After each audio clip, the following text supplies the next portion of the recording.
랜덤 데이트의 시작은 역시나 이제 장미꽃을 선택하는 거에서부터 시작을 하죠. 순자님. 순자님이 사회성이 없는 부분은 분명히 있는데 겉으로 드러나는 게 또 전부인 사람이니까 생각하지 않아도 돼서 편한 쪽. 기본적으로 생각이 많고 눈치를 보게 만들진 않으니까. 아니 남자도 그냥 파카 입으면 되는데 이게 코트가 또 남자의 멋인가 보죠?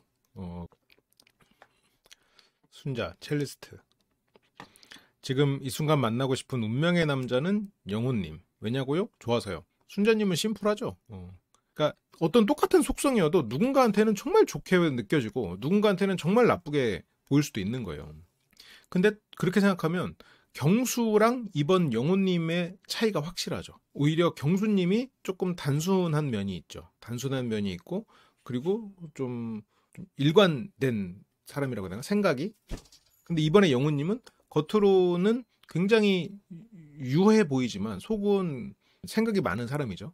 그러니까 생각이 쉴 수 있는 힐링이 되는 사람이라고 느껴질 지경이야. 순자님은 경수님의 표현대로 백치미라는 게 이제 그런 면에서 메리트가 있죠. 그래서 왜냐고요? 좋아서요. 이런 이제 굉장히 심플한 면. 그래서 어떤 점이 좋냐라는 거에 그냥 생긴 거 얼굴이. 그거를 뭐 꾸며내려고 하지 않죠. 그리고 심지어 얼굴만 좋은 것도 아니야. 같이 있으면 즐겁고 재밌고 좋은 것들이 많지만 그렇게 막 구구절절 얘기를 안 해. 그래서 순자 씨는 굉장히 호불호가 갈릴 수 있는 사람이죠. 이번에 뭐 낯설사계 얘기가 나왔으니까 그러면 순자님은 누구랑 가까울까? 굳이 과를 나누자면 장미과죠. 이번에 옥수님은 백합과인 거고. 근데 이제 그런 분들 사이에서 피해의식과 상처 그리고 공격성 이런 부분들에서 이제 확 차이가 나는 거지. 그래서 생각이 많은 사람 입장에서는 순자나 장미 같은 사람들은 편한 대상일 수 있어요. 오히려. 그래서 외모가 마음에 들어요. 아주 심플하군요. 골드가 오히려 더 외모를 따져요. 지금. 그래서 제가 항상 여러분 골드까지 안 가시려면 외모를 내려놓으시라는 말씀을 드리는 게 여기서도 좀 증명이 되죠. 영어도 순자. 어떻게 보면 처음에 생각하지 못했던 조합인데 이게 두 사람에서 만나는 조합을 보니까 그래 괜찮겠다라는 생각이 드는 그런 조합이죠. 아직은 지금 현숙님과의 제대로 된 데이트를 해보지 않았기 때문에 막상 제대로 된 데이트를 해봤을 때 또 어떤 게 될지 모르겠지만 저는 순자님하고 영훈님 잘 맞는 것 같아요. 굳이 영훈님이 리스크를 감수하고 현숙님을 많이 알아볼 필요가 있을까 그런 생각이 들어요. 네. 오늘도 순자님하고 기회가 돼서 대화를 했는데 재밌었어요. 재밌지, 편하고 생각 안 해도 되고 그리고 좀 더 물어볼 것도 물어보고 듣고 싶어서 선택을 했다. 아니, 내 운명의 남자는 두송이. 근데 공교롭게도 또 두송이에는 영식님이 포함되어 있었습니다. 어쩌다 보니까 영호님한테는 계속해서 다대일. 순자는 뭐 기분이 좋죠. 영호가 나왔으니까. 영식님도 살짝 갈피를 못 잡는 상황이 돼버렸죠. 처음에 차라리 현숙님하고 다대일 데이트 확실하게 하고 안 될 때 안 되더라도 좀 그랬으면 좋았을 텐데 한 번의 데이트를 옥수님을 선택하면서 날리면서 여러모로 꼬이고 있지. 영호는 어제도 2대1 오늘도 2대1. 에이 뭐 속상해요. 짜장보다 낫지 뭐.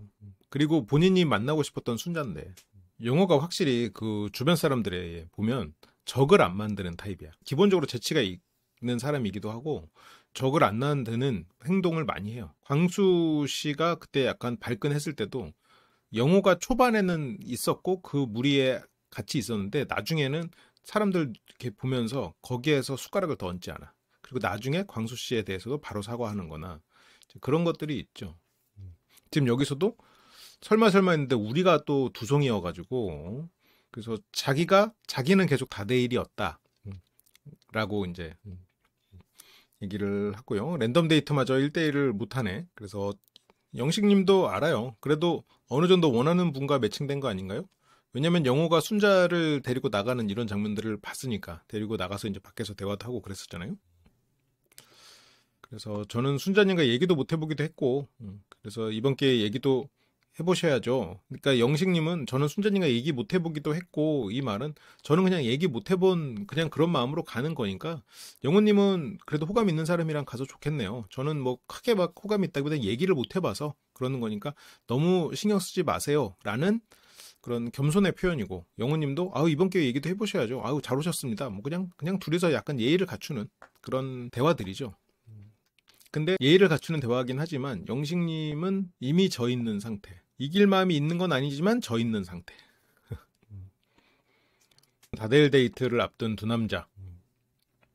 그 주축이 된 순자인데, 이 사람들이 여럿이 있을 때 장난을 시작하는 사람이 영자님일 때가 많아요. 그리고 선 넘는 정숙. 약간 이렇게 많이 됐었단 말이죠. 뭐, 아우, 끊임없이 준비하고 있어. 계속 거울 보고. 이 순자님 민망하게. 나 원래 그랬는데? 근데, 영호랑 나가니까 좋지라는 뜻이죠. 1대2니까 좋지라는 뜻일까? 근데 이런 것들이 영자님 입장에서는 뭐 친해졌으니까 장난을 친다고 하는 거지만, 순자 입장에서는 좀 불편할 수 있을 것 같아요. 이런 솥밥 한정식. 그래, 한정식만 해도 훌륭하지. 그래서 순자는 쌀을 진짜 좋아해요. 이런 것들도 지금 영훈님은 다 계산하고 있을 거예요. 저런 것들이 영훈님에게는 판단할 수 있는 그 부분들이지. 영훈님은 지금 이런 부분을 굉장히 신경을 좀 쓰시거든요. 그래서 정숙님과 대화를 할 때도 검소함을 드러냈어요. 밖에 약속이 없으면 잘 안 나간다. 그리고 그게 어떤 취미 생활 같지만 영훈님은 소비를 잘 안 하는 사람 같아요. 70%나 저축을 한다고 했으니까. 열심히 돈을 모은다는 얘기는 결국 불필요한 소비를 잘 안 한다는 얘기고, 여자친구가 생기거나 결혼을 했을 때도 그렇게 살고 싶겠죠. 그렇기 때문에 애초에 취미가 막 너무 많고 그 취미가 없으면 못 살고 이런 사람은 영훈님은 만나고 싶지 않겠죠. 근데 순자님은 뭐 예를 들어서 뭐 쌀을 진짜 좋아해요. 이런 것들이 저는 진짜 참치 좋아해요. 보다 훨씬 낫죠. 영훈님이 보기에. 쌀은 왜냐면 집에서 먹는 느낌이니까. 한정식 집에 가면 이 사람의 식습관도 확인할 수 있을 거는 같아요. 이 사람이 편식은 안 하는지, 음식을 어느 정도 양으로 먹는지, 이런 여러 가지 이 음식을 먹을 때 식사 습관이나 이런 것들, 그리고 먹는 이런 취향이나 이런 것도 그냥 눈에 바로 드러나 버리니까, 상대적으로 고깃집에서 고기 구워 먹는 것보다 한정식집에서 예를 들어서 이렇게 반찬이 깔려 있는 상태에서 먹는 모습을 보면, 그리고 얼마나 정갈하게 먹는지, 그런 것들이 영훈님 같은 분은 순자님을 판단하는데 굉장히 많은 정보를 얻지 않았을까, 그런 생각이 들어요. 그래서 영훈은 한국 사람은 밥이야 이러면서 순자님 말에 호응을 하고요. 깻잎, 그래서 여기서 제가 쌀을 진짜 좋아해요 해서 영훈님이 한국 사람은 밥이지 이러면서 그 말에 호응을 하니까 영식님도 뭔가 하나 하고 싶어가지고, 그래서 사왔던 아침 햇살 음료도 되게 잘 마시지 않았어요? 그러면서 쌀 음료잖아요, 아침 햇살이. 아무튼 그 쌀 음료도 되게 잘 마시지 않았어요? 라고 하면서 뭔가 이 말을 하려고 의욕을 가지고 그 말을 끼어든 거죠. 나도 이 대화를 함께 하겠다 했는데 이 의욕만 앞서버렸어. 쌀 음료는 안 좋아해. 쌀을 좋아하는 거랑 쌀 음료를 좋아하는 거랑은 다르죠. 근데 여기서 영식님이 연애를 오래 못 하셨구나. 이 영식님의 단점이 그냥 확 드러나는 순간인데, 쌀 음료도 되게 잘 마시지 않았어요? 근데 영식님은 쌀인데? 좋아하잖아요. 이건 논리가 안 맞는데? 이거 버그야, 버그. 코딩 다시 해야 돼. 쌀 좋아한다. 쌀 음료? 그러면 좋아한다가 돼야지. 이거 로직이 잘못 짜였어. 순자님은 농담을 안 받아주는 게 아니라 원래 저런 사람이에요. 그냥 아니면 아니다고 말하고 그냥 맞으면 맞다고 말하는 사람이야. 그런데 여기서는 예를 들어서 현숙님 같으면 잘 받아줬지. 쌀? 맞아. 아침 햇살도 맛있죠 하고 넘어가지. 사회적으로. 저런 게 사회적 센스거든요. 순자님은 그 센스가 없어요. 쌀 음료? 아닌데? 하고 넘어가지. 이거는 순자님의 그 단점이자 장점인 거죠. 연결돼 있는 부분. 상대가 농담을 받아주려는 의미로 말했으면 맞아요. 아침 햇살도 맛있죠. 먹을만 하지. 이러면서 그냥 은근슬쩍 넘어가지. 근데 순자님 그래 아닌데 안 좋아하는데 하고 그냥. 그러니까 순자님의 말은 100% 신뢰를 할 수 있다는 장점. 단점은 사람들이 공격을 받았다라거나 상처를 알게 모르게 이렇게 받는 경우들이 있는 거죠. 근데 이 상황에서 이제 영호를 보는 게 계속 뭔가 영호 씨에게 대화 SOS를 취하는 그런 부분도 좀 있는 것 같아요. 타이밍만 잘 잡으면 쌀인데 이것보다 낫죠. 약간 자기의 말이 틀리지 않았음을 좀 우기려는 것처럼 느껴져 버릴 수가 있거든요. 굉장히 논리적인 접근을 하시는군요. 영식님도. 그래서 다른 분이었던 것 같은데, 그러면서 순자랑 영호가 이제 눈을 마주치면서 얘기하는데, 영식님 입장에서는 이런 상황이 이제 굉장히 소외됐다고 느낄 수 있죠. 근데 영식님 입장에서의 순자님은 내가 캐리어 들어줬는데 노룩패스, 나한테 캐리어 던져놓고 앞으로 갔던 사람, 나는 순자의 등을 보며 엉엉 울었다. 이제 그 시간을 영식님은 잊지 않고 있을 수 있죠. 그래서 영식에게 순자는 캐리어로 무례한 사람, 여기서도 한 번 더 무례한 일을 겪게 된 셈이죠. 근데 순자님은 원래 그런 사람이에요. 충분히 무례하다고 느낄 수 있는 포인트들이 있는 사람이에요. 그거를 모르지 않죠. 그래서 다른 사람이었던 것 같은데, 그래서 영호가 순자의 말을 해주고, 에이, 그건 옥수님인데, 아주 옥수님을 어제부터 잊지를 못해서 하면서, 여기서 영식님이 아니고 영호 같은 사람이었다면, 여기서 아주 옥수님을 어제부터 잊지 못해서 하고 말을 한 게, 오히려 고마운 거야. 떡밥을 줬거든. 어제 내가 옥수님이랑 데이트할 때는 순자님 생각만 했는데, 내가 옥수님하고 데이트를 내가 그래서 제대로 못했거든요. 내가 근데 그것 때문에 지금 또 그러네. 대충 이렇게 말하고 농담처럼 하고 유쾌하게 넘어가면 되는데, 지금 여기서 영식님은 시무룩. 그러니까 영호님도 이렇게 한 번 던져놓고, 이게 내가 괜한 말 했나? 이렇게 되고. 순자님 아무 생각 없죠. 그냥 웃고 넘어가지. 이런 게 근데 정말 사소한 건데, 이 사람의 매력도가 결정되는 부분 중에 하나예요. 이런 게 여유야, 실은. 이 사람이 민망할 수 있는 순간에 민망하네 하고 넘어가면 괜찮아요. 근데 민망할 수 있는 순간에 예를 들어서 아니라고 끝까지 우기고 그거에 대해서 아니었던 척하고, 이 상황에서는 충분히 이해합니다. 왜냐면 지금 이 상황에서 자기만 좀 이방인 같거든. 정말 이거야말로 썸 타는 사람들 사이에 온 연인을 친한 형님한테 소개하는 자리 같은 느낌이잖아요. 그래서 영식님은 아무래도 긴장하고 뚝딱 될 수밖에 없기는 하죠. 실은 영식님은 굉장히 논리적이고 자기 루틴을 지키고, 그리고 관계에 있어서도 뭐 크게 욕심 없고 가깝게 출퇴근하면서 그 생활만 보장해주면 열심히 돈 벌고, 만약 아이가 생겨 열심히 돈 벌어서 그렇게 하겠지. 뭐 다른 욕심이 없어. 뭐 취미를 봤자 뭐가 있겠어요. 집 판교, 회사 판교. 근데 뭐 취미생활을 그 판교에서 왔다 갔다 하는데 취미생활이 뭐 어디 뭐 여행 가는 거겠어요? 출퇴근도 그 번거로우니까 근처로 가갖고 출퇴근하는데 뭐 가족들이랑 그냥 같이 뭔가를 하는 거겠죠. 그래서 굉장히 좋은 남편감이 될 겁니다. 근데 이제 조금 재미는 없을 수 있지. 그렇고, 그러면서 이제 다른 화제가 또 나왔습니다. 지금은 부모님하고 같이 사는 거죠. 뭔가 물어보려고 물어봤는데, 이제 문제는 순자님이 자기소개 때 굉장히 얘기했어요. 본인 본가는 그 지방에 있고 본인은 서울에서 산지 뭐 몇 년 됐다. 독일에서도 뭐 10년 있었다. 이러면서 그 얘기를 쭉 하면서 자기소개 때 했는데 관심이 없어가지고, 영식님은 순자님에 대해서 그 캐리어 내가 뒤에서 끌고 가는 그 순간에 순자님에 대한 마음은 접었었겠죠. 그래서 뭔가 이 질문을 했는데 너무나 당연하게 순자님 그것도 몰랐어요? 근데 모를 수 있죠. 뭐 서로 관심이 없으니까. 근데 한번 그 아침 햇살로 한번 헛발질 하니까 또 헛발질을 하고 싶진 않겠지. 그리고 영식님은 굉장히 논리적인 사람이니까 이 이성적이고 논리적인 사람들 중에는 가끔 말이 안 되는 얘기를 할 때가 있어요. 감정이나 이런 걸 너무 배제하고, 코딩을 하는 입장에서는 진짜 그런 거를 중요하게 생각하거든요. 정말 그 사소한 변수들. 그러니까 여기서 영식님은 지금 내가 본가가 대전이라고 얘기했던 것 같은데, 그러니까 순자가 나 본가가 대전인데 어떻게 부모님이랑 같이 살아요? 근데 영식님은 말 그대로 이걸 논리로 접근하는 거야. 아니 같이 살 수도 있죠. 본가가 대전이어도 딸이 서울에서 살면 뭐 엄마가 와서 살 수도 있는 거고, 본가가 대전이어도 뭐 부모님이 올라와서 살다가 뭐 주말에 내려갈 수도 있는 거고, 그런 여러 가지 특정한 변수들이 있는데 그런 거 고려 안 하면 나중에 버그나요. 그래서 영식님이 그런 게 뭐 연애를 오랫동안 안 해왔고, 연애를 안 하는 동안 이런 변수 같은 것들을 다 고려하는 그런 생활을 해왔을 테니 여기서도 약간 고집스럽게 보이는 말들이 나올 수 있겠죠. 그러니까 본가가 대전이다. 나는 서울에 살고 있다. 그렇다면 나는 부모와 같이 살고 있을까? 여기서의 프로그래머의 대답은 뭐예요? 알 수 없다예요.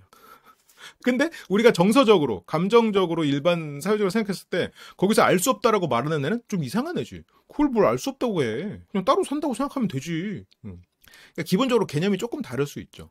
그래서 진짜 그렇게 그 극단적으로 이성적이고 논리적인 사람과의 대화는 기본적으로 어떤 암묵지가 통하질 않아. 암묵적으로 그거는 우리가 수용할 수 있는 부분이잖아. 이런 게 잘 안. 근데 이제 여기서는 영식님이 그런 성향도 조금은 있고, 순자님과 상의도 어색했고, 그리고 이 상황에서 어색한데 뭔가 해보려고 했는데 하자마자 바로 그냥 잘못 잘못된 것처럼 느껴지니까 여기서 좀 반발심이 들었겠죠.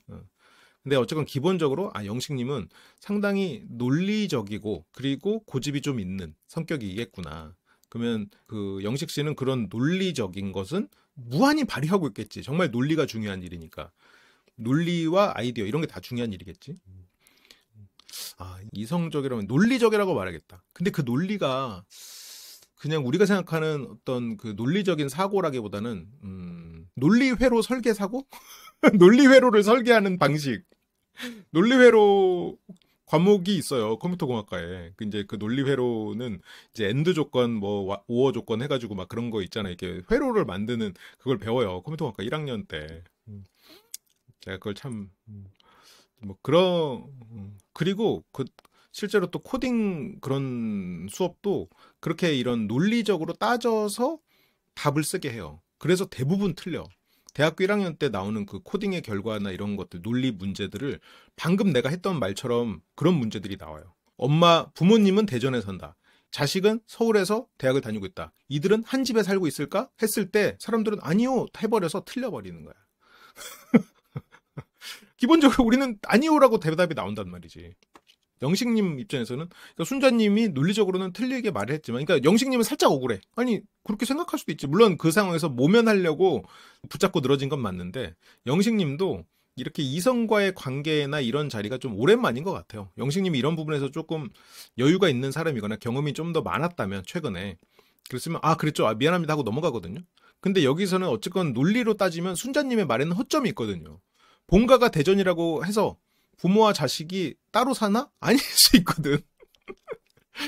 근데 그냥 여기서 영식님이 쿨하게 미안합니다 하고 되는 되는데. 그러니까 이제 또 관심이 없었구나. 근데 영식님은 자기가 관심이 없었다라는 것을 부정하기 위해서 좀 무리수를 두는 거죠. 영훈님은 제가 이렇게 뭐 더 한 번 더 강조하려고 했습니다 하면서 좀 감성적으로 접근하는 반면에 영식님은 이 부분을 반박하기 위해서 말 그대로 논리로만 접근해버려. 그냥 뭐 영식님이 잘못했어요 하고 넘어가면 되는데 그래서 본가가 대전이면 어떻게 같이 살아요? 라는 질문에 에이 같이 살 수 없죠. 에이 몰랐네 하면 그냥 몰랐네라는 말이거든. 그러면 몰랐어요. 미안합니다. 같이 못 살죠. 미안합니다. 근데 그냥 그래도 제가 이 대전을 왔다 갔다 할 수도 있다고 생각했나 봐요. 제가 평교에서 잘 벗어나 보질 않아가지고 잘 몰랐습니다. 그냥 이렇게 하고 그냥 넘어가면 되거든. 근데 논리적으로는 맞아. 본가가 대전이어도 한 분은 대전에 계시고 한 분은 같이 살 수도 있는 이런 조건도 있지. 그런 대화가 코딩식이군요. 그래서 여기서 이제 영식님은 이거를 논리로 얘기를 하는데 이거 논리로 대화하면 안 돼. 그래서 근데 논리가 중요하긴 해요. 우리가 논리를 놓아서는 안 돼. 저는 굉장히 논리적 사고, 이성의 힘을 중요하게 말하는 사람이에요. 그렇지만 내가 이성적 사고로 내 마음을 중심을 잡더라도 상대와 대화할 때 이런 암묵적인 부분들까지 따지고 들어가서는 안 돼. 영식님은 지금 이게 살짝 억울할 거야. 물론 여기서는 좀 약간 변명하려는 의도로 시작은 했지만 어쨌건 말하는 과정에서 논리는 내가 맞는데라는 생각은 하겠지. 그래서 순자님이 네 알겠어요 넘어갈게요. 그래서 여기서 영우도 그런가 모르겠는데 영식님은 억울하지. 논리는 내 논리가 맞아. 근데 여기서 이 사람들이 그러니까 이제 나랑 잘 안 맞네라고 느끼겠지. 끝까지 그럴 수도 있죠라고 하지만 이 둘과는 안 맞는다. 그리고 실은 대부분의 사람이 그냥 논리 회로적 사고로 할게요. 그냥 그 이름을 정의합시다. 논리 회로적 사고.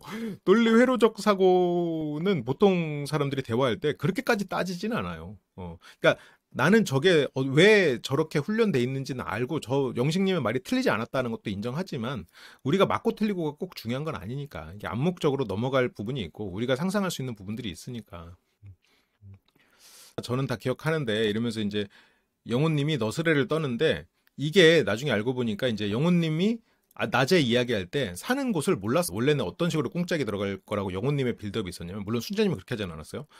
강동구 사는 거 아닙니까? 저는 다 기억하는데 그랬을 때 순자가 영훈님도 아까 낮에 몰랐잖아요. 아직 내가 알려줘서 알렸잖아. 그럼 영훈님이 그렇지. 뭐 영식님이랑 나는 뭐 모를 수 있죠. 하고 약간 그런 빌드업이 아니었을까 생각을 해요. 그러니까 근데 이제 영식님은 저도 다 기억하죠. 이러면서 약간 좀 지지 않으려는 살짝 억울한 마음과 그러면서 여기에서 순자님이 근데 영식님이 혼자 산다고 했을 때 부모님이 걱정을 많이 하실 것 같아서 변명 그만해요. 본인이 억울한 건 알겠어. 세상에 논리감 갖고 대화가 되나요? 안 되지.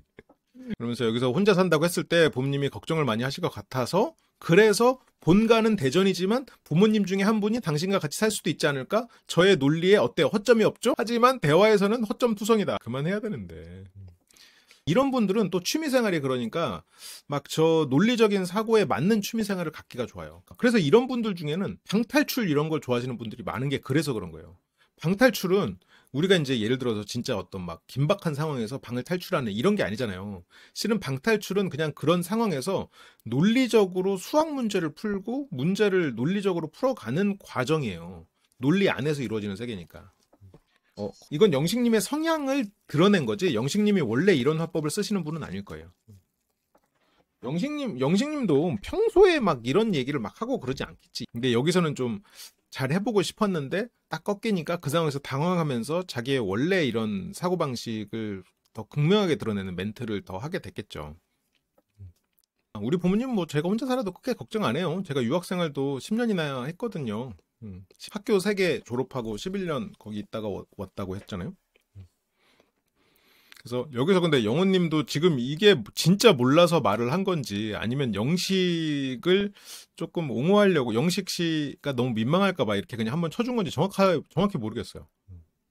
그래서 영식 관심이 없었네요 이러면서 그냥 바로 치고 들어오는데 이거 영호 이 표정 보면 진짜 몰라서 물어보다기보다는 여기서 그냥 영식에게 맞춰주는 게 아닌가 싶기도 해요. 근데 영호가 여기서 당황하는 표정이 아니고 약간 예상했다는 듯한 표정이 나오다 보니까 모르겠어. 이게 그래서 이분은 진짜 관심이 없어 이러면서 막 영식하고 순자랑 이렇게 웃는데 영호는 그냥 영식이 너무 민망할까 봐 아까 자기가 농담한 것도 그렇고 민망할까 봐 그런 게 아닌가 싶기도 하고. 근데 이게 만약 회식이었다 그러면 거의 굉장히 높은 확률로 예상할 수 있어요. 이건 일부러 그랬어. 여기서 이제 일부러 이제 나도 몰랐는데 하면서 이렇게 자기를 낮추는 경우들이 있거든요. 그러면서 영식도 웃고 순자도 영식에 대해서 넘어가고 오늘 오전에 두 사람 대화했을 때 근데 여기서 보면 또 진짜 몰랐던 건가 싶기도 하고 이때는 뭐 상암인가 해서 몰랐죠. 그래서 진짜 너무한 것 같아요. 이때 둘이서 있을 때 거주지를 잘못 말했고 일부러 그런 게 아닐 수도 있고 잘 모르겠어. 근데 이제 여기서 영식님이 막 어필합니다. 아 저는 많이 기억해요. 4살부터 피아노 치고 6살부터 첼로 시작해가지고 그 이후로 플루트 하고 이러면서 막 줄줄줄줄 읊거든요. 이게 이런 것들이 뭐 사실이고 이거를 어필하려는 그 마음도 이해는 하는데 좀 없어 보였다. 이게 알고 모르고가 중요한 게 아니고 이것도 굉장히 그 코딩적 사고라고 해야 될까? 논리회로적 사고라고 해야 될까?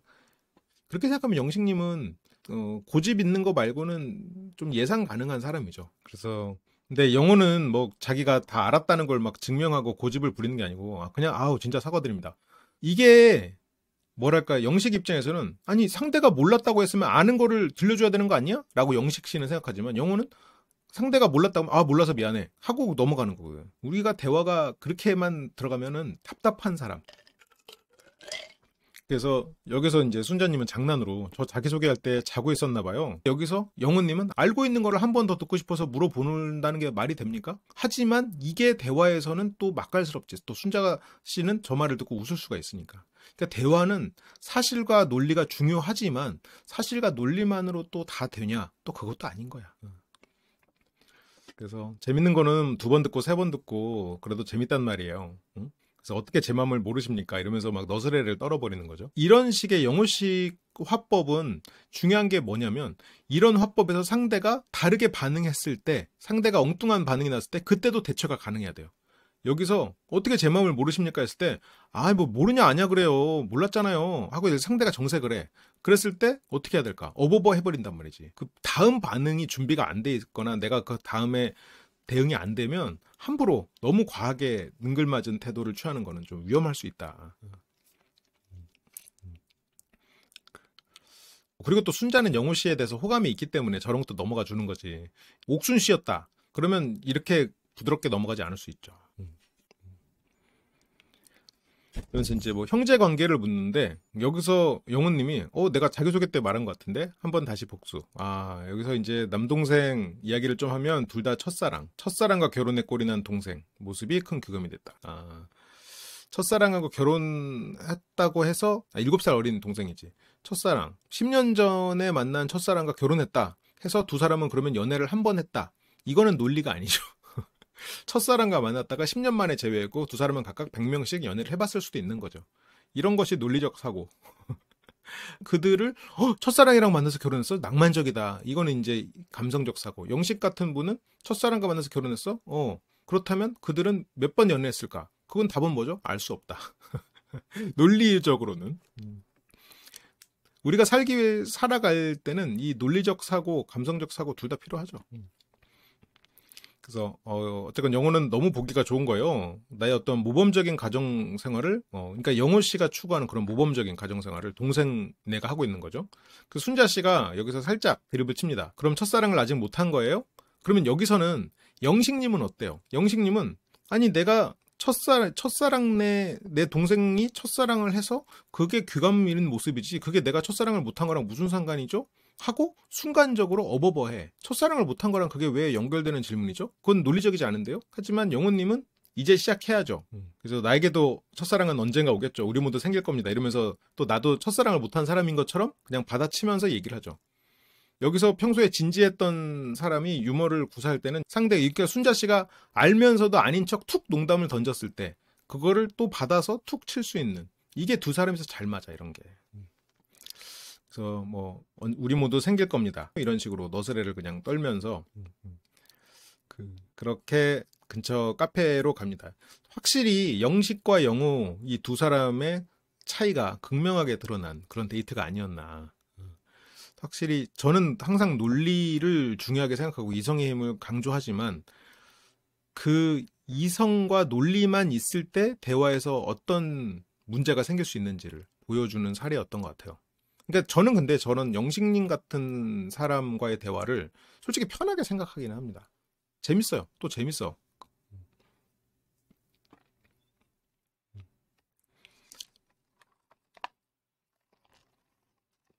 첫사랑의 정의를 뭐라고 봐야 되죠? 육체적? 정신적? 아니면 짝사랑도 포함되나요? 아니면 누군가가 나를 좋아하는 건? 첫사랑의 정의를 파고 들어가. 그럼 이제 굉장히 피곤하죠. 예를 들어서 이번에 25 영수님이 약간 그런 느낌인데 좀 물론 스타일링을 좀 남자답게 하려고 애를 쓰시지만 좀 가볍고 귀여운 외모잖아요. 근데 행동도 가볍고 귀여워. 그러니까 좀 남성적인 매력이 좀 떨어져 보이기가 쉽죠. 보험 영수님. 가볍고 귀여운 외모잖아요. 근데 이렇게 대기를 할 때도 어떻게 보면 귀여운 모습이 또 나와요. 제스처에서도. 만약 그분이 좀 다른 외모였다면 그게 귀엽게 안 보이고 좀 다르게 느껴졌겠지만 그 자기의 외모가 주는 인상을 가지고 브랜딩을 할 필요는 있죠. 그리고 아무튼 아직 오지 않은 첫사랑을 기다리면서 식사를 마치고 대화를 나누기 위해서 카페를 가서 이제 1대1이 시작이 되죠. 제 생각에 영호가 아직 싱글인 이유는 아쉬울 게 없었다. 굳이 결혼을 하기 위해서 노력하지 않았다. 그리고 순자 씨와의 대화에서 제 생각은 연애를 했을 때 가볍고 쿨한 연애를 하지 않았을까. 영호는 가정에 대한 생각이 있는데 영호 같은 경우는 재밌단 말이야. 재밌고 유쾌하단 말이야. 이 사람이 막 가정에 대해서 책임감이 있는 그런 사람일 거라고 잘 생각이 안 되는 재밌게 연애를 하고 싶은 예를 들어서 뭐 연애를 하고 있는데 여자친구가 딩크야. 그런데 영호가 결혼해서 애 낳자라고 강요할 리가 없죠. 그래? 그럼 연애하던 거지 뭐 하고 그냥 하다가 헤어지면 그만이라는 생각을 하지 않았을까? 그런데 하지만 영호는 마음 한구석에서는 나랑 좀 생활 패턴도 비슷하고 가정을 이루는 사람을 이제는 동생네를 보면서 만나고 싶다라고 생각이 이어지고 있겠죠. 지금까지는 아쉬울 게 없었고. 여유로워 보이는 거는 뭐 타고났다고 말하긴 어렵고 그것도 훈련이 어느 정도 돼야 되는 거죠. 영식과의 1대1 대화에서 순자님이 원하는 이상형, 순자는 재밌거나 잘 웃거나 자기소개에서 이미 얘기했었던 거긴 하죠. 영식 지금 몇 번을 읽어가지고 민망한 상황이 펼쳐지는 거야. 그럼요. 물론 잘 기억하고 있지만 한 번 더 확인하기 위해서 하면서 호로록. 그래서 물론 영호가 딩크처럼 오해하게 질문을 했지. 그건 영호의 스킬일 거예요. 그리고 영호의 스킬에는 보통 넘어가지. 이게 확실히 나이대가 있는 분들이니까 이 전까지는 다른 기술. 어린 친구들은 이 친구들을 관찰하는 입장에서 본다면 이번 기수는 내가 저 사람 입장에서 저 말을 했다면 이런 마음이지 않았을까를 조금 더 생각하게 되는 것 같아요. 그래서 어쨌건 영식과 데이트에서 순자 씨랑 데이트가 많이 힘들었나요? 순자는 일단 말이 잘 통하는 사람이 좋은 것 같아요. 그러면서 영식님은 가닥이 나온 거예요. 그래서 가닥이란 단어 영식님이 잘 활용해서 뭐 확실하지 않지만 어느 정도 가닥은 잡으려고 하고 있어요. 이런 거는 영식님 자체가 말을 못하는 사람은 아닌 것 같은데 상대가 쓰는 단어나 이런 거 활용해가지고 잘 대응하는, 그러니까 잘 대화나 이런 것도 잘 맞춰주고, 그러니까 회사에서 일할 때도 괜찮은 그러니까 말을 못해서 문제가 되는 사람은 아닐 것 같아요. 그래서 누군지 물어봐도 돼요? 네, 안 되죠. 안 되는 이유는 가닥이 잡히는 게 순자는 아니에요 라고 말할 수 없으니까. 당신이 아니고 현숙이에요 라고 말할 수 없잖아요. 그러니까 여기서 당신이 아니란 말을 못하니까 안 되고. 근데 영식님이 조금 구구절절해. 이런 게 부연 설명이 붙는 것들이 생각보다 조금 사람을 피곤하게 만들거든요. 그래서 그건 안 되죠.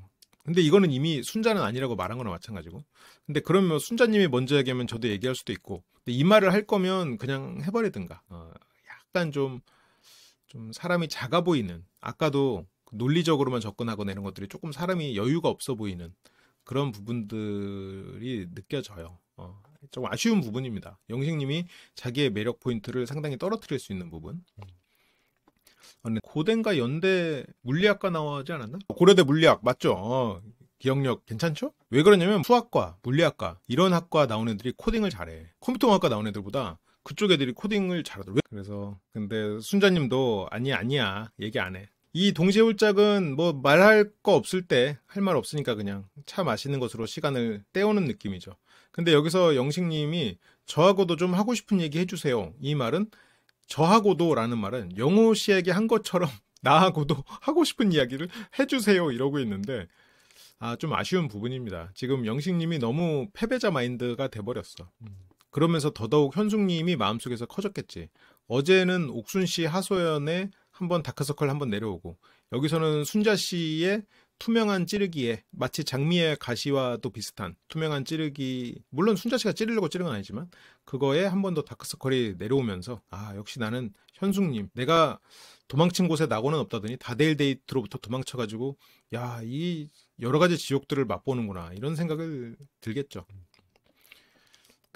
그래서 하고 싶은 얘기 해주세요는 지금 순자 씨랑은 대화가 잘 안 돼요. 대화가 안 맞아. 그러니까 영식 입장에서는 순자 씨가 좀 논리적이지 않고 말귀를 좀 못 알아듣는다. 뜬금없는 소리를 막 하면서 좀 실없는 소리나 하는, 말귀를 못 알아듣는 사람처럼 느껴지는 거고, 순자 입장에서는 영식은 자꾸 이상하게 따지는 사람처럼 느껴지는 거고. 이거는 애초에 두 사람이 너무 극명하게 사고방식 자체도 많이 다르고 그런 거죠. 그래서 영식 씨는 예를 들어서 영철 씨 같은 사람하고 대화도 물론 그냥 가볍게 조금 대화하는 건 괜찮지만 두 사람이 본질적으로 깊게 친해지려면 두 사람은 이제 완전히 다른 사고방식과 대화 패턴을 서로가 이제 이해하는 과정을 거쳐야죠. 근데 순자님은 제가 먼저 하진 못해요. 이렇게 흔한 내향인들의 대화처럼 서로 먼저 말 좀 해달라고. 근데 그만큼 이게 편집돼서 그렇지 침묵이 좀 길었으니까 서로 먼저 말을 해보라는 그런 얘기들이 오고 갔겠죠. 그래서 한번 대화를 잘해보려고 나름대로 노력을 했지만 그 노력이 순자 씨가 생각하는 원하는 노력과 영식 씨가 한 노력이, 이 사람은 노력한다고 했는데 그게 더 논리적인 것을 주장하는 쪽으로 노력을 해버려. 자기를 해명하기 위해서. 그러니까 이게 이런 분하고 편하게 얘기할 때는 아무 문제가 없어요. 편할 때는. 근데 갈등이 생겼을 때 서로 이런 사고방식이 다르면 문제가 생기는 거야. 예를 들어서 지금 순자 씨하고 영식 씨가 싸우는 상황이었다고 가정을 해보면 순자 씨는 너 그거 몰랐잖아. 그러면 영식 씨는 그걸 몰랐다고 할 수 있을까? 논리적으로 생각해봐. 네가 말한 거에 모든 정보가 있었던 게 아닌데 어떻게 네가 말한 대로 답을 도출할 수 있었지? 너는 지금 논리적이지 않아. 다른 가능성도 있기 때문에 나는 그걸 다시 확인하려는 거야. 그럼 넌 몰랐던 거잖아. 왜 변명해? 이렇게 되는 거고. 아니 변명이 아니라 이건 논리적으로 내 말이 맞다니까? 이건 영식 씨 입장이 되는 거고. 서로 이런 식으로 충돌을 할 수가 있는 거예요. 근데 이거는 뭐 누가 맞고 틀리고 말하기가 좀 어렵죠. 근데 진짜 이 어떤 차이인지 알겠죠. 그 사고방식의 차이. 누가 옳다 누가 틀리다라고 말하기 어려워요. 그냥 차이가 나는 거야. 사고 패턴이 차이가 나는 거야. 그래서 단기간에 친해지기는 어려울 것 같다. 그렇죠. 영식이 보기에 순자는 논리성이 없는 기분파인데다가 무례한 사람인 거고, 순자 입장에서 영식은 고집스럽고 불필요한 자기 별명을 일삼는 사람, 사고방식이 독특한 사람, 이렇게 되는 거지. 아무튼 순자 씨도 영식 씨에 대해서 뭐 그냥 잘 안 웃고 농담도 잘 안 하고 그냥 진지한 것 같아요. 그렇고 그냥 진지한 것 같다. 안 좋아해요, 진지한 사람. 그러니까 이거는 정말 말 그대로 뭐 사고 방식의 차이고 스타일의 차이지. 제 스타일은 아니에요. 그렇게 이제 영식님과 순자님은 처음 캐리어를 노루 패스하는 순간부터 두 사람은 아니었지만 이렇게 다시 한번 확인이 되는군요. 그리고 영호와 1대1 데이트. 영호가 앉자마자 자기 패를 깐다고 해야 될까? 자기가 상대의 마음을 편하게 해주는 말이기도 하죠. 순자님하고 데이트하고 싶다고 얘기했거든요. 물론 오늘은이지만 순자님도 반가운 얘기죠. 나도 영호님이랑 데이트하고 싶다고 했는데 뭐 이 정도로 서로 마음을 확인한 상태가 돼버렸네요. 서로의 바람이 통한 랜덤 데이트. 그래서 그런 피부가 좋은 남자의 성격은 어떤 사람을 좋아해요? 상대가 했던 표현을 가지고 어떤 드립에 써먹고 다음 질문에 써먹고 이런 게 대화의 스킬이죠. 이 사람이 그냥 갑자기 성격은 어떤 사람 좋아해요? 이것보다 저번에 네가 피부가 좋은 남자 얘기했는데 그거 외에 성격은 어떤 사람 좋아해요? 라고 하는 건 그 사람 입장에서는 자기가 했던 말에서 연장선이니까 이 사람이랑 계속 같이 있었던 것 같은 착각도 주고 더 대답을 할 때 있어서 더 성의껏 대답하게 되죠. 사람의 심리가. 상남자 스타일 좋아한대. 근데 여기서 순자님도 상남자 스타일을 좋아한다고 말한 것은 진짜로 상남자를 좋아하는 것이 아니고 여기서 이제 눈치 없고 센스 없는 사람들은 진짜 상남자를 좋아하는 줄 알고 상남자 스타일을 연출하겠지만 순자가 상남자 스타일을 좋아한다고 한 게 아니에요. 지금 영호가 말했던 거 가지고 그냥 드립친 거야. 그래서 아까 오전에 영호님 상남자 면모가 많다면서요? 그러면서 어떤 성격 좋아요? 라고 했는데 순자는 농담으로 받아버렸지. 그러니까 여기서도 상대가 지금 장난치는구나. 오케이, 그럼 나도 장난으로. 근데 그런 스타일과 편한 사람 두 가지 다 선호할 수 있는 스타일이긴 해요. 그래서 보여줘요? 제가 원래 그런 스타일은 아닌데 시간이 많지 않은 관계로 준비한 질문. 순자님한테 뭘 물어볼까? 지금 영호는 시간이 짧기 때문에 진지하게 질문을 하고 싶어. 그래서 성격 어떤 스타일 좋아해요? 근데 지금 순자가 장난으로 받았죠. 장난으로 받았을 때 거기서 영호 씨가 지금 약간 시간이 정해져 있잖아요. 뭐 15분 얘기 이러면 조급해서 지금 장난 아니고. 근데 그렇게 안 하고 그 장난은 장난대로 받아줘. 상남자 스타일 좋아요? 하면서 상남자 보여줘요? 하고 다시 질문을 리스트를 가지고 가. 리스트. 제가 이렇게까지 실은 준비를 했어요. 하면서 뭘 물어볼까? 하면서 나는 지금 진지하다. 그러니까 당신에 대해서 알고 싶다. 한번 장난은 받아주고 그 다음에 자기가 요구하는 진지한 정보를 물어보는 거죠. 이상형 성격. 방금 성격 그래서 첫 번째 질문을 한 거지. 이거 안 봤어도 질문할 수 있어요. 영호 씨 머릿속에 그래서 이상형 성격을 첫 질문을 한 거거든요. 근데 순자가 이 말 듣고 장난으로 대했지. 그러니까 영호가 나도 장난으로 거기에 대해서 대응은 했지만 그런데 나 지금 진지해. 이제부터는 잘해줘. 라고 다시 꺼내서 보여주고 있죠. 그러니까 여기서 저렇게 적어서 막 질문해야지 했는데 질문했는데 상대가 상남자 좋아하는데 상남자라면서요? 이렇게 해서 장난치면 기분이 확 상하는 사람들이 있어. 하지만 나는 이제부터 진지하게 자 알았죠? 자 물어볼게요. 이렇게 이 상대 이런 것들이 둘이서 좀 잘 맞아. 부득이하게 순자님이 얘기한 걸 제가 까먹었는지 잊어버리지 않으려고 메모했다. 그래서 질문에서 쓰고 있는 거죠. 자연스럽게 물어봐도 되겠죠? 자연스럽게 물어봐도 되겠죠라면 뭐 하지 말라도 할 것 같은데 하지 말라도 할 것 같은데 라는 말에 영호가 또 드립으로 원래 드립 중에 드립은 뇌절 드립이죠. 한 번 했을 때 안 웃기면 3번, 4번 타이밍 맞춰서 하면은 언젠가는 웃게 되는 그것이 이제 여러 가지 유머 중에 한 방법이죠. 맞아요. 난 상남자니까. 그래서 순자는 역시나 또 빵 터지고 결혼을 하고 싶은 이유는 뭐냐 라는 거에 순자는 당연히 하는 게 좋으니까 그리고 아기도 낳아야 되고 그러니까 이런 것들이 전혀 포장이 돼 있지 않은 말이거든요. 근데 이런 거를 좋아하는 사람이 있고 저런 걸 뭐야 생각 없이 사는 거야?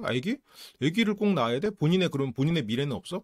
이렇게 생각하는 사람도 있겠죠. 근데 영호는 결혼을 당연하게 생각하는 사고방식 좀 보수적인 면이 있네? 오히려 좋아. 아기도 낳아야 되고 당연하다고 생각하네? 그래 당연하다고 생각하는 사고방식 오히려 좋아. 단순하고 저거를 그냥 당연하게 생각하는 그래서 이게 근데 너무 심플하니까 아기도 낳고 싶으세요? 네. 안 낳고 싶으세요? 하고 다시 반문해. 여기서의 영호 방식은 뒤에서 나오는 말로 보면 상대를 살짝 떠보는 말 같아요. 그러니까 여기서 그쵸 아기 정말 낳으면 너무 좋아요 이러면서 그 말에 덥석 그냥 나도 그래요. 저는 아기를 낳으려고 결혼을 하는 거예요. 라고 했을 때 순자는 그렇죠 하고 넘어가는데, 근데 만약 순자 씨가 아이를 낳는 것에 대해서 별 생각이 없는데 상대한테 맞춰주는 생각이었다면, 여기서 영호 씨가 아기도 낳고 싶으세요? 뭐 다른 삶도 많잖아요. 했을 때 그쵸. 실은 뭐 저도 그런 게 좋은 것 같아 하고 그거에 덥석 물고 넘어올 수가 있어. 그래서 여기서 안 낳고 싶으세요? 그러면서 뭐 낳으면 좋겠죠? 이런 말들이 상대를 살짝 떠보는 말이에요. 낳으면 좋겠죠? 라는 말은 안 낳아도 괜찮으니까 당신의 솔직한 얘기를 들려줘. 라는 거죠. 왜냐면 영호 씨는 그 전까지는 아이에 대한 생각이 없었을 거예요. 그래서 결혼에 대한 생각도 없었을 거야. 그래서 아쉬울 게 없었던 거고. 그런데 동생네가 첫사랑이랑 결혼해서 아이 낳고 사는 어른스러운 모습을, 내가 살고 있는 그런 모범이 되는 모습을 보여줬다고 했잖아요. 그러면 동생네가 결혼한 걸 보고 결혼하고 싶은 게 아니고, 동생네가 애를 낳은 걸 보고 그래 나도 가정을 이루고 싶다. 아이를 낳고 키우고 싶다. 지금까지 영우 씨가 연애나 이런 거 아쉬웠겠어요? 연애하는 거 아쉬울 게 없어. 어디 가나 재밌고 재치 있는 사람은 이 사람이 뭐냐에 따라서도 상관없이 그냥 인기가 많아요. 그래서 지금까지 연애를 하고 그랬을 때는 뭐 아이에 대해서 관심 없는, 그냥 연애하는, 아니면 뭐 딩크 이런 것들을 생각하는 사람들을 많이 만나봤기 때문에 떠보는 거야. 오히려 지금 여기에 나는 솔로에 출연까지 결심한 이유는 동생네처럼 결혼해서 아이를 낳고 싶은 마음이 생겼기 때문에 나온 거예요. 영우는 딩크가 아니야. 그러면 뭐 나오면 좋겠죠라는 저 말은 순자님의 솔직한 마음을 떠보기 위한 말이라고 봐야죠. 연애가 아쉬울 건 없죠. 영우 씨 나이가 되잖아요. 영우 씨는 어려서도 인기가 많았을 거예요. 기본적으로 키도 크고 인물도 좋고 이래서 기본적으로 인기가 많아요. 근데 영호 씨의 나이, 이제 40대에 가까워진 나이에 가장 희귀한 사람은 대화가 통하는 사람이에요. 근데 영호 씨는 지금 대화가 통하기만 해요? 아니지. 대화가 통하는 수준을 한참 상회하죠. 그래서 영호 씨는 정말 귀한 사람입니다.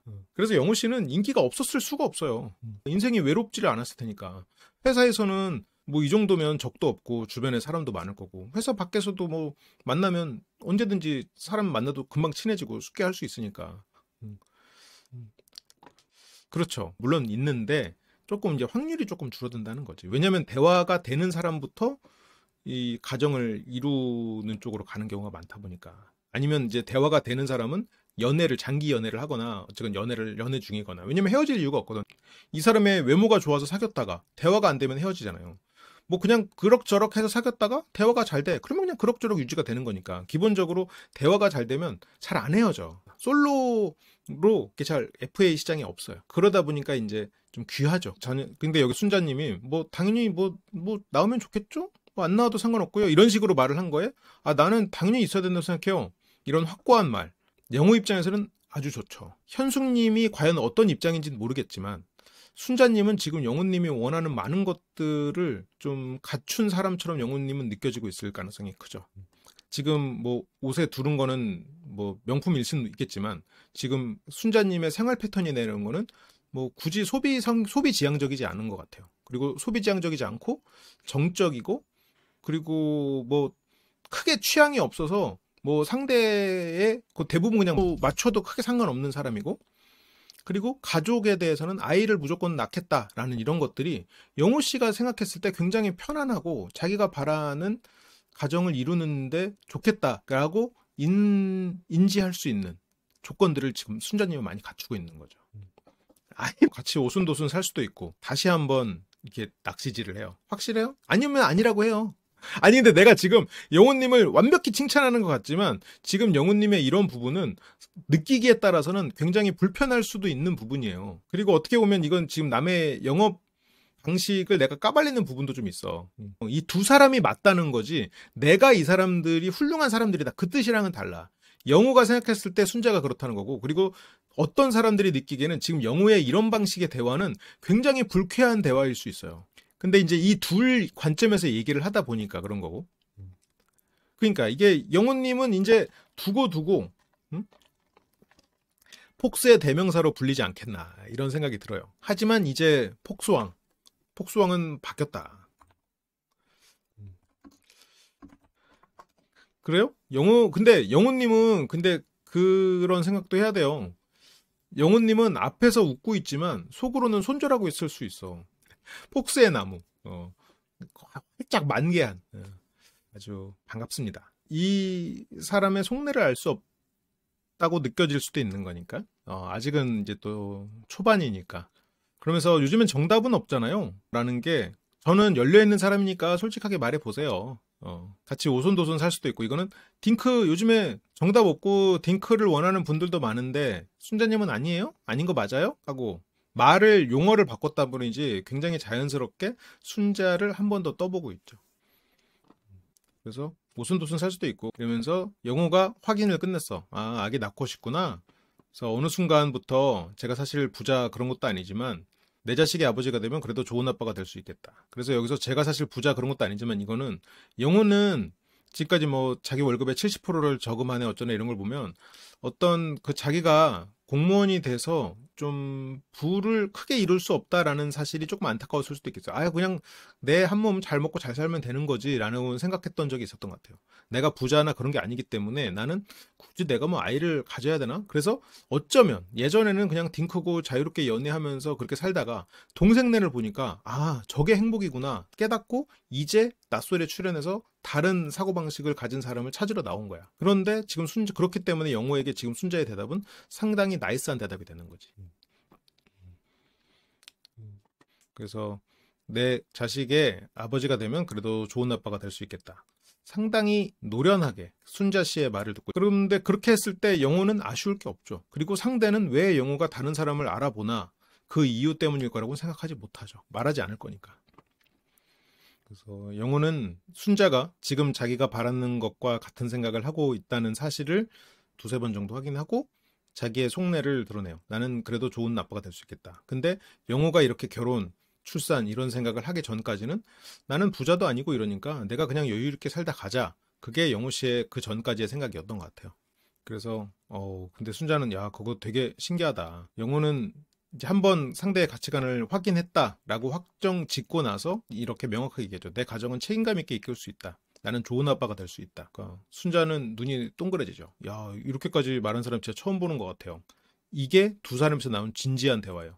진지한 대화가 오고 가니까 다시 또 텐션을 풀죠. 나는 지금 영호는 전달할 메시지는 다 전달했어. 좀 짧지만 명확하게. 나 아이 갖고 싶어요. 아이를 낳고 가정을 이루는 게 꿈이에요. 그리고 나는 좋은 아빠가 되고 그리고 책임감 있게 가정을 이끌고 싶습니다. 당신은 나와 함께 갈 수 있나요? 다 할 거 할 수 있어요? 오케이. 이걸 지금 확인하는 과정을 거쳤어요. 그리고 그러면서 다시 농담으로 넘어갔죠. 상남자들이 아니구만 하고 뇌절 개그. 그러니까 이거는 이 가정이 옳다. 내가 이 사람들을 뭐 지금 잘하고 있다. 이게 아니라 두 사람이 서로가 맞다. 서로가 확인했다예요. 여기에서 순자님이 영호 같은 사람이었잖아요. 그럼 이 사람이 나 떠보네 하고 싫어졌을 수도 있어. 순자님은 영호가 자기를 떠본 걸 몰라. 그래서 상남자들이 아니구만. 그래서 예상치 못한 상남자한테 또 원래 방심하고 있을 때 때려야 효과가 크죠. 근데 순자에게는 이 좋은 아빠라는 멘트가 상당히 깊게 다가왔어요. 이렇게 된 이상 이제 순자 씨는 끝났어요. 뭐 영호 씨는 모르겠지만 순자 씨가 지금 영호와의 이런 대화들을 나누는 데이트를 했는데 다른 사람을 알아볼 수 있겠어요? 끝났고요. 일단 순자 씨는 영호 끝. 이제 영호 씨가 조금 아직 인기가 있는 상태니까 좀 남았지만 그렇지. 경수 씨도 순자 씨에게 마음이 있지 참. 쌈배 동생. 우리 쌈배 동생도 순자 씨를 호감이 있어 하지만 쌈배 피러 가야지. 그래서 영호는 어차피 자기가 할 말은 다 전했으니까 여기서 굳이 더 인정받고 생색내려고 하지 않고 상대를 재밌게 하려는 농담으로 넘어갔어. 인정받기 위해서 막 진지한 얘기 더 할 필요 없어. 한번 그 얘기는 전달됐어. 끝. 그러면 그 뒤로는 뭐 재밌는 얘기 농담하면서 넘어가는 거지. 저 쌈배 동생 이거 보면서 쌈배 한 대 피면서 졸라 고독하구만 하고 계시지 않을까. 상남자의 삶은 참 쉽지가 않은 것 같습니다. 그러면 상남자 드립을 그리고 잘 웃는 것 같아요. 참 보기 좋아요. 칭찬까지. 야, 이건 뭐 숨 쉴 틈을 안 주는구만. 그래서 저는 알면 알수록 재밌어요. 근데 영호는 알면 알수록 재밌는 사람이라기보다는 알면 알수록 좀 손에 잡히지 않는 부분이 있는 사람일 수는 있죠. 그래서 알면 알수록 재밌어요라는 말에 주위에서 그랬어요? 근데 여기서는 또 인정 욕구가 강한 사람들은 주위에서 그랬어요라는 말에 당연하죠. 사람들이 다 그랬어요라고 뭔가 거기서 증명하려고 애쓰겠지만 여기서 영호는 그 너스레를 인정 욕구로 연결하지 않고 아니요 제 생각인데요. 이렇게 하면서 자연스럽게 근데 인정욕구를 이겨내고 상대와 대화를 해야 이렇게 여유가 나오는 거죠. 그래서 제가 중간중간에 이렇게 장난치고 있다는 건 아시죠? 그쵸? 순자도 장난 많이 칠 거라고 하고 당연히 알지 순자도 센스가 좋으니까 이런 부분. 그래서 뭐 감히 장난을 친다고 뭐 장난을 치고 일적으로는 멋있고 첼로 연주를 이게 본혼가? 일적으로 멋있고 개인적으로는 반전 매력을 가진 순자. 착해요. 그게 느껴져요. 착한 사람, 착하다고 느껴질 수 있을 것 같아요. 충분히. 지금 1순위는 당연히 순자님이고 순자도 좋은 아빠가 될 자신이 있다는 영호의 말에 살짝 놀랐다. 그리고 질문까지 준비해서 영호님한테 호감이 올라갔지. 나에 대해서 이 사람이 되게 진지하구나 라는 걸 느꼈을 테니까. 확실히 영호를 보면 이렇게 어떤 쥐락펴락을 잘한다라는 느낌이 있어요. 그러니까 초질관 진지한 것도 아니고 초질관 장난만 치는 것도 아니고 그리고 상대의 말을 기억해서 농담으로 또 써먹고 이런 것들이 상당히 어쨌건 그 말하기에 있어서는 상당히 고수다. 그렇고요. 쌈배 형이 갑자기 왜 나왔죠? 무슨 장면이더라? 아, 쌈배 씨가 순자 씨를 찾는군요. 순자 씨를 위해서 쌍화탕과 디카페인을 선물하는데 이게 선물로 넘지 못하는 게 대화의 즐거움이죠.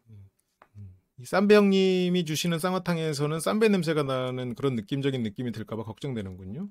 해명하고 변명하려고 하는 것도 뭐 크게 보면 인정욕구인데 어떤 그 억울한 경험이 연장선일 수도 있죠. 그래서 이따가 나랑 얘기 좀 해요. 몇 시가 좋을 것 같아요? 그래서 경수도 지금 순자 씨에 대해서 어떤 가능성을 계속 보고는 있는데 이게 경수 씨는 저는 개인적으로 되게 귀엽고 성실하고 그리고 결혼했을 때 답답한 구석은 있지만 상당히 좋은 면을 많이 가진 사람이라고 생각해요. 근데 이제 문제는 영호 같은 사람과 어떤 대화의 즐거움을 느낀 사람에게 그걸 포기하고 경수를 선택한다. 이거는 있을 수 없는 일이죠. 그리고 첼로 연주가 시작이 됩니다. 이 영자님이 좀 이래. 뭔가 항상 이 장난의 시작을 해. 순자랑 또 좀 친해졌다고. 순자가 싫다고 했는데, 백치미 싫다고 했는데, 그래가지고 경수조차도 허당이라고 말을 바꿨는데 지금 또 이런단 말이지. 영자님과 정숙님의 경쟁이 기대됩니다. 그래서 백치미 순자는 없다 하면서 순자님의 연주가 시작이 되고요. 영숙님은 또 순간을 즐기는, 최선을 다해서 즐기는 영숙님. 영호님 어떤 생각할까? 호감이 있는 사람의 멋있는 모습 보면 좋겠죠? 영철님은 울어. 야, 영철님은 도대체 감수성이 얼마나 풍부하면 저런 연주를 들으면서 울까? 이게 놀리는 게 아니야. 진짜로 감수성이 진짜 풍부하고, 저런 사람이 예술가구나라는 생각이 들어요. 나는 저런 연주 들으면, 좋다. 눈물이 날 수가 없을 것 같거든요? 그냥 인생에서 그런 일이 한 번 있을까? 만약 있다면? 근데 참 영철 씨는 저런 감수성이 참 풍부한 거예요. 그러니까 이게 글씨 하나에도 정말 어떤 디테일한 감성을 또 살리고 그러겠지. 맞아. 자기소개 때 연주할 때 바이올린 연주할 때도 영철님이 그때 살짝 눈물을 훔쳤어요. 그래서 저 미대 나왔는데 면접 보면서 작품 얘기하면서 운 적 있음. 그러니까 그 뭔가 그런 예술적 감성이 있어야 또 그게 또 나와서 그게 어떤 작품으로 나올 수 있나 봐. 아마 영식님 입장에서는 상상도 못할 걸. 왜 울지? 왜? 아니 왜? 그냥 높은 것은 고음이요, 낮은 것은 저음이요 아니야? 소리가 나는 것은 현과 현이 부딪혀서 공명을 이룰 뿐. 그런 뭐 영식님 입장에서는 뭐 그러지 않을까. 뭐 그런 생각이 드는데. 군요. 그렇지. 자기 작품, 어떤 작품을 설명하면서 그런 감성을 터트릴 수 있다는 거는 진정한 예술가가 아닌가. 그런 생각이 드네요. 광수가 장난으로 뭐 순자님 이따 저기 얘기 좀 해요. 뭐 이런 장난치고. 여기서 영호도 순자를 공식적으로 좀 인정하는 부분이 있죠. 나는 순자다라는 부분. 알아서 할게 라는 이런 말들. 그래서 반응이 굉장히 좋았어요.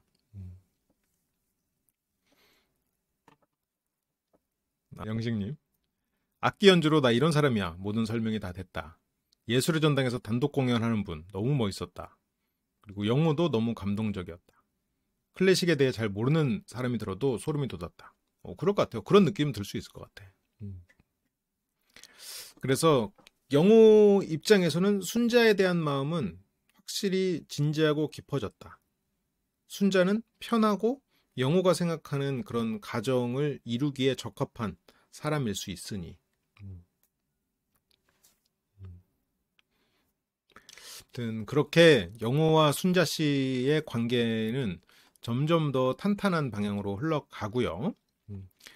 멤버십에 가입해 주시면 월 100시간의 라이브와 멤버십만이 볼 수 있는 많은 라이브들을 함께 하실 수 있습니다. 함께 카페에서 이야기하는 기분으로 라이브 언제든지 함께 해주시면 좋겠어요. 그리고 쿠팡에서 물건을 살 수 있도록 쇼핑 링크가 있는데 거기서 제품을 사주시면 큰 힘이 됩니다. 여러분들이 물건을 더 비싸게 사는 것도 아니고 저희에게 그거에 따른 수수료가 오기 때문에 여러분들이 원하는 좋은 제품을 사시면서 저에게 후원을 해주는 기능이어서요. 번거로우실 수 있겠지만 한 번의 클릭으로 저희에게 도움을 주신다면 정말 감사하겠습니다. 항상 함께 해주셔서 감사합니다.